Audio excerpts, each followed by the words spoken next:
ভাই আমি সুলতানা জেসমিন জুই, সদস্য সচিব, জেএসসি পাঠাগারের পাঠ বইমেলা পরিচালনা কমিটির।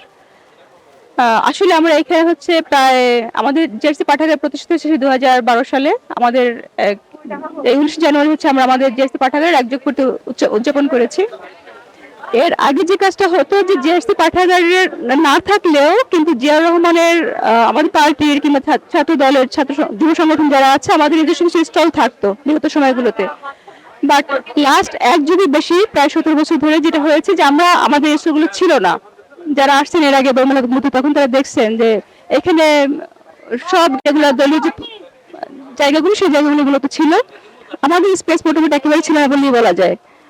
আর এখন যেটা হয়েছে যে জুলাই বিপ্লবের পরে যে সশস্ত্র একটা রক্তক্ষয়ী সংগ্রামটাই বলা যায় পুরো 1971-এর মতো।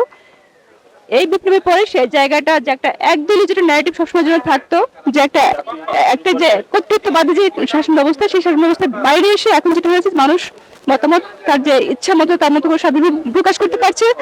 তারই একটা হচ্ছে বহিঃপ্রকাশ হচ্ছে আপনার এই জেএসসি পাঠাগার আজকের বইমেলায় তার অবস্থান, তার উপস্থিতি জানান দেওয়া। এইখানে যে ধরনের বইগুলো পাওয়া যায় মূলত সেটা এতদিন যে স্বরচিত ইতিহাস বা কল্পনাশ্রিত ইতিহাসগুলো ছিল, সেই ইতিহাসের বাইরের সত্যগুলো কি ছিল, আড়ালের সত্য যেটা আছে, এই সত্য নিয়ে মূলত আপনি এখানে আমাদের বইগুলো আমরা দেখানোর চেষ্টা করতেছি। এটা আমাদের এটা কোনো প্রকাশনী সংস্থা না।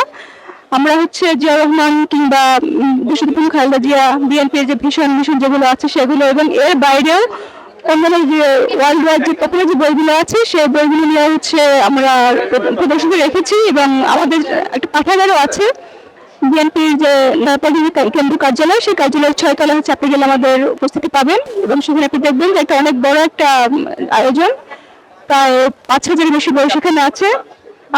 আমরা কোনো প্রকাশনী সংস্থা না, বাট পাঠাগারে সব রকম বই থাকা উচিত, সেই কনসেপ্টের জায়গা থেকে আমরা সব রকম বই রাখার ব্যবস্থা করেছি।